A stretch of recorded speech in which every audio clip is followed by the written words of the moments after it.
protein yang dimasukkan ke dalam mitokondria bisa berada pada matriks mitokondria, bisa tersisip pada membran dalam mitokondria, atau diletakkan pada ruang antar membran dalam dengan membran luar mitokondria, ruang antar membran. Nah, kalau kemudian protein itu ditujukan untuk disisipkan pada membran dalam mitokondria, maka protein tersebut harus punya dua sequence. Yang pertama adalah signal sequence, yang kedua adalah second signal sequence. Nah, begitu signal sequence itu muncul pada matriks, nanti kemudian bagian ini akan dipotong oleh peptidase sehingga kemudian menyebabkan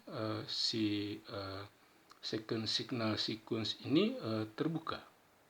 Nah, nanti kemudian second signal sequence ini yang digunakan oleh protein ini untuk menyisipkan diri pada membran dalam mitokondria dengan menggunakan oksa kompleks. Nah, protein lain yang bisa disisipkan pada membran dalam mitokondria bisa disintesis sendiri oleh mitokondria itu, karena mitokondria punya ribosom sendiri. Untuk menyisipkannya sama dengan protein yang diimpor tadi, disisipkan oleh oksa kompleks ini. Nah, atau dengan menggunakan cara yang kedua, protein yang akan disisipkan pada membran dalam mitokondria harus punya dua sequence. Ada signal sequence dan ada yang berwarna jingga ini yang disebut dengan stop transfer sequence. Jadi begitu signal sequence-nya muncul pada matriks, nanti kemudian bagian ini dipotong, signal sequence dipotong, kemudian oleh Tom dan tim kompleks akan membiarkan protein itu tetap tersisip pada membran dalam mitokondria. Tapi kalau kemudian protein itu ditujukan untuk berada di ruang antar membran mitokondria, maka begitu signal ini tersisip pada membran dalam mitokondria, maka tinggal menggunakan peptidase khusus untuk memotong bagian ini, sehingga protein yang berwarna hijau ini akan berada pada ruang antar membran. Nah, untuk kloroplas, kloroplas itu adalah organel yang membrannya lebih rumit dari mitokondria karena dia punya 3 membran. Membran luar, membran dalam, dan membran tilakoid. Nah, untuk protein yang ditujukan berada pada ruang tilakoid, dia harus punya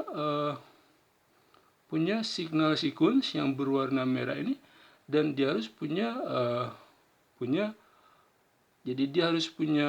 kloroplas signal sequence yang berwarna merah, dan dia juga harus punya tilakoid signal sequence.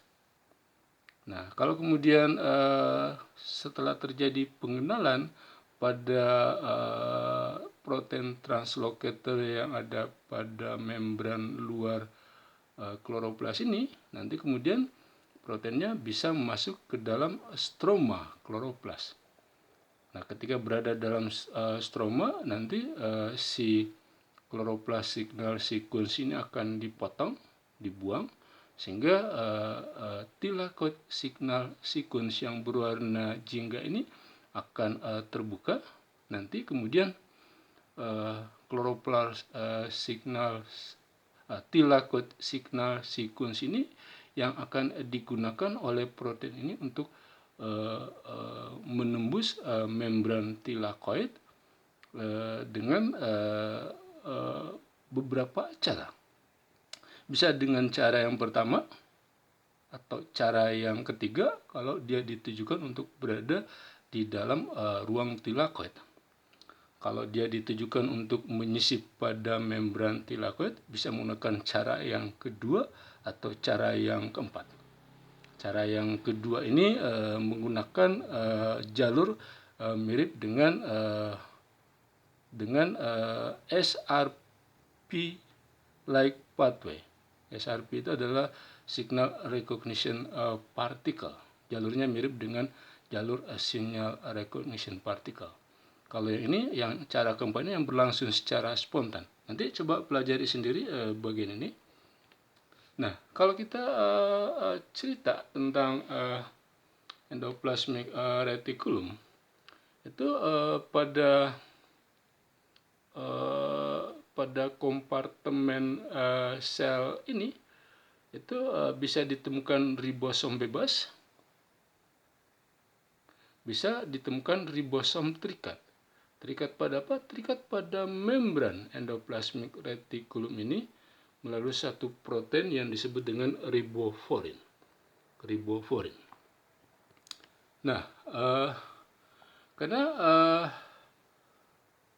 sintesis protein baik yang terjadi di dalam sitosol maupun yang terjadi pada membran endoplasmic reticulum itu menggunakan subunit ribosom yang bebas yang ada dalam sitoplasma ini. Kalau misalnya sintesis protein itu ditujukan supaya protein itu langsung berada di dalam lumen retikulum endoplasma, maka kemudian nanti messenger RNA ini akan merangkai subunit ribosom kecil dan subunit ribosom besar.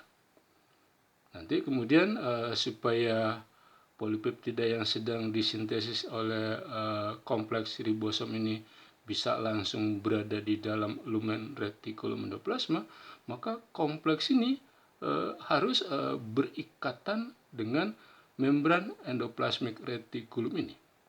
Nanti diperlukan satu jenis protein yang disebut dengan signal recognition particle. Nanti kita lihat seperti apa prosesnya. Tapi kalau protein yang disintesis di sini ditujukan untuk berada di lumen endoplasmic reticulum, nah setelah ini selesai disintesis, maka nanti kemudian signal peptidase yang ada yang berwarna merah ini akan dilepaskan dari protein yang sedang disintesis ini. Sehingga kemudian protein yang telah selesai disintesis oleh ribosom ini akan langsung berada di dalam lumen reticulum endoplasma. Nah, ini adalah signal recognition particle, ini yang berwarna coklat ini. Jadi fungsinya adalah untuk membimbing kompleks ribosom RNA dan tRNA ini supaya dia bisa docking pada membran endoplasmic reticulum. Jadi nanti signal recognition particle ini akan mengikat kompleks ini, kemudian membimbing kompleks ini untuk berikatan dengan membran reticulum endoplasmic. Kenapa? Karena signal recognition particle ini punya reseptor yang tersisip pada membran reticulum endoplasma ini. Jadi begitu dia berikatan dengan reseptornya, nanti ujung dari protein yang sedang disintesis ini akan disisipkan pada protein translocator yang ada pada membran reticulum endoplasma ini. Nah, setelah itu nanti kemudian signal recognition particle akan melepaskan diri dari kompleks itu, sehingga protein yang disintesis oleh kompleks ribosom dan messenger RNA ini akan langsung berada di dalam lumen reticulum endoplasma.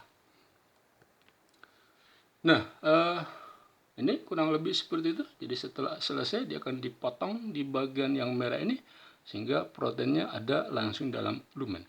Tapi kalau kemudian protein itu ditujukan untuk disisipkan pada membran reticulum endoplasma, maka protein itu dia harus punya dua sequence. Ada namanya hydrophobic transfer sequence yang ada di paling ujung dari rantai polipeptidin yang berwarna merah ini. Dan dia juga harus punya satu sequence yang berwarna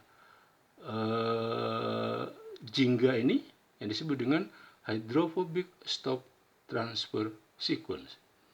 Nah, begitu hydrophobic stop transfer sequence ini berada di posisi ini, maka protein di ujung sini akan berhenti bergerak. Sequence ini akan tertahan di bagian sini. Nanti kemudian rantai polipeptida yang ada di belakangnya akan bergerak masuk ke dalam lumen sampai kemudian hydrophobic stop transfer sequence ini berjajar dengan protein translocator yang ada di sini. Nah, setelah berjajar, nanti kemudian peptidase akan memotong bagian yang berwarna merah ini, sehingga yang protein yang berwarna hijau ini akan lepas dari sini. Sehingga protein ini akan tersisip pada membran retikulum endoplasma. Tapi nanti ada protein yang harus merentang membran lebih dari satu kali. Nah, kalau dia harus merentang membran retikulum endoplasma lebih dari satu kali, maka dia harus punya start transfer sequence tidak berada di ujung tapi berada di tengah rantai polipeptida ini, dan stop transfer sequence yang ada di belakangnya. Nah, begitu kemudian start transfer sequence ini berjajar dengan protein translokatornya, maka ujung ini akan berhenti bergerak. Nanti polipeptida yang belakangnya akan terus masuk sampai stop transfer sequence yang berwarna jingga ini berjajar dengan protein translocator ini, sehingga kemudian protein tadi akan merentang membran endoplasmic reticulum lebih dari sekali. Nah, proses pengangkutan protein ke dalam lumen reticulum endoplasma bisa dengan cara seperti tadi, menggunakan bantuan signal recognition particle yang berfungsi membimbing kompleks ini supaya proteinnya bisa langsung berada di dalam lumen, atau proses translokasi proteinnya itu terjadi setelah translasinya selesai. Setelah translasi selesai, nanti prosesnya lebih mudah, karena proses pengangkutan protein pasca translasi ini menggunakan protein yang jumlahnya lebih sedikit. Anda lihat misalnya untuk eukariota jenis tertentu itu menggunakan kompleks protein Sec62, 63, 71, 72 tambah kompleks Sec61. Nah, pada bakteria lebih sederhana lagi, karena hanya menggunakan protein Sec-A tambah protein translokator yang berwarna biru ini untuk memasukkan protein dari sitosol ke dalam lumen retikulum endoplasmanya.